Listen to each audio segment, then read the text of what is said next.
kita punya topik kita hari ini. Mudah-mudahan kita dapat. Jadi yang isim ni, satu yang dimakai isim itu menunjukkan pada tiap-tiap lafaz menunjukkan manusia. Yang kedua ialah tiap-tiap lafaz yang menamakan al-hayawan. Ni ya. Yang saya sebut tadi. Hayawan. Yang keduanya ialah tiap-tiap lafaz yang menamakan hayawan. Jadi yang ini semua taruhlah Muhammad, Ibrahim, Abdul Rashid ke, ya, Abdullah ke, Usman ke, itu semuanya nama orang. Janji tuan-tuan, nama orang. Kullu lafzin, tiap-tiap lafaz yang disebut itu tadi menunjukkan yusamma, menunjukkan pada manusia. Itu namanya satu isim. Yang keduanya tuan-tuan, ialah yang dikatakan nama itu ialah tiap-tiap lafaz yang menamakan hayawan. Kalau hayawan, tuan-tuan tahulah sendiri ya, dia sebut ada hayawan, mungkin unta, atau kuda, ataupun lembu, ataupun kambing. Ini semuanya ialah nama-nama binatang atau disebut hayawan. Ya, jadi hayawannya. Kalau nak tahu apa itu hayawan, contohnya kalau dijadikan kalimah al-hayawanu jamilun. Sebab al-bakaru, ya, kalau nak kepahamkan tuan jadikan kalimah seperti al-bakaru. Ini contohnya al-bakaru. Ini al-bakaru namanya lembu, ya teman-teman. Bakaru. Dalam bahasa Arab, bakar tu maknanya dalam bahasa Melayu ialah lembu. Jadi al-bakaru dikata sini. Jadi perkataan jadi al-bakaru jamilun. Lembu itu cantik. Ini disebut al-bakar, yang disebut lafal hayawan. Bakar lembu hayawan. Jadi kalau lembu hayawan, kat sini al-ibil, ini unta, ini al-khisan, tentunya. Al-khisan, tuan-tuan. Al-khisan ni kuda. Jadi kuda ialah nama binatang. Lembu, nama binatang. Ya? Unta, nama binatang. Jadi semuanya ini disebut daripada binatang. Yang ketiganya. Yang kedua, yang ketiganya ialah daripada tumbuhan. Ya? Ini tuan-tuan saya padam. Jadi yang ketiganya, ini satu, ini dua. Yang ketiga ialah an-nabat. Ya. An-nabat ni tuan, ialah an-nabatu. Nabatu. Maknanya tumbuhan. Setiap sebutan yang menunjukkan kepada pokok-pokok atau buah-buahan itu disebut tumbuhan. An-nabat. Ya.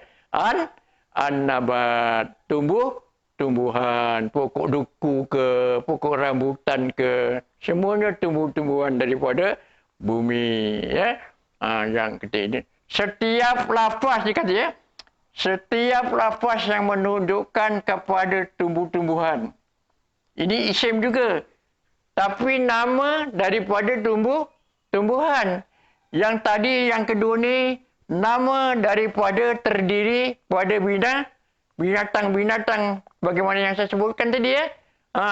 Lembu, kambing, ya, ataupun unta, harimau ke, ya, kerbau ke. Itu semuanya isim, nama. Tapi nama-nama daripada binatang. Yang ketiga, nama-nama dari tumbuh-tumbuhan. Duku ke, manggis ke, ciku ke, itu semuanya ialah isim yang terdiri daripada tumbuh-tumbuhan. Itu tuan-tuan ya. Dan yang keempatnya ialah daripada logam-logam. Ya. Kullu labdin ya dulu ala jamadin. Dikata yang keempat, kullu lafzin. Ya, kullu lafzin. Ya dulu. Ataupun kullu lafzin yusamma. Ya, yusamma.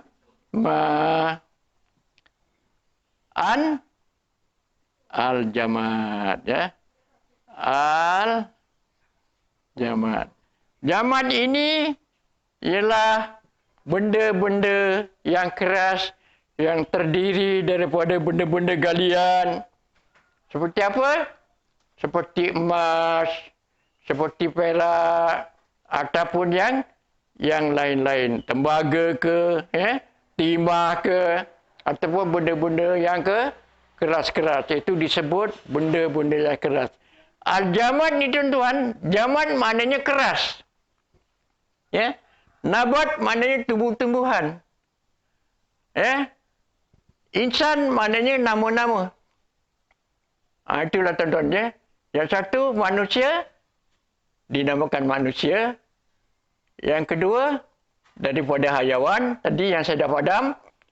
Yang ketiga daripada tumbuh-tumbuhan. Yang keempatnya ialah daripada logam seperti emas, perak dan timah juga yang lain-lain. Itulah tuan-tuan, tu bahagian isim ada terbagi pada 4 bahagian. Okey. Saya tambah sikit lagi tuan-tuan. Sekarang ini saya nak bagi untuk membuka minda tuan-tuan. Bukan saya kata tuan-tuan datang hari ini, sekali balik tuan-tuan pandai. Dah baca kitab. Dah. Tak ada orang belajar lah. Ustaznya pun tak boleh satu. Tak boleh sampai 2, 3. Satu je. Satu kali belajar dah pandai. Tapi kalau macam itu Tuhan bagi, kita terimalah. Tapi kalau Tuhan tak bagi, jangan bahasa Arab ni susah. Betul jangan cakap gitu ya. Tapi itu yang penting kita ingat bahawa bahasa Arab itu bahasa Al-Quran. Bahasa apa kata orang Banjar? Dia kata Melayu itu ialah bahasa neraka. Bahasa Arab itulah bahasa surga. Jadi kalau saya rasa setakat itu dulu.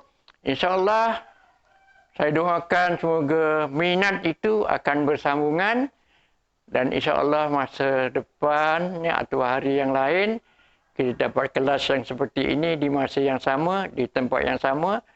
InsyaAllah sama-sama doa. Saya doakan semoga masing-masing akan dapat hadir di kelas tersebut.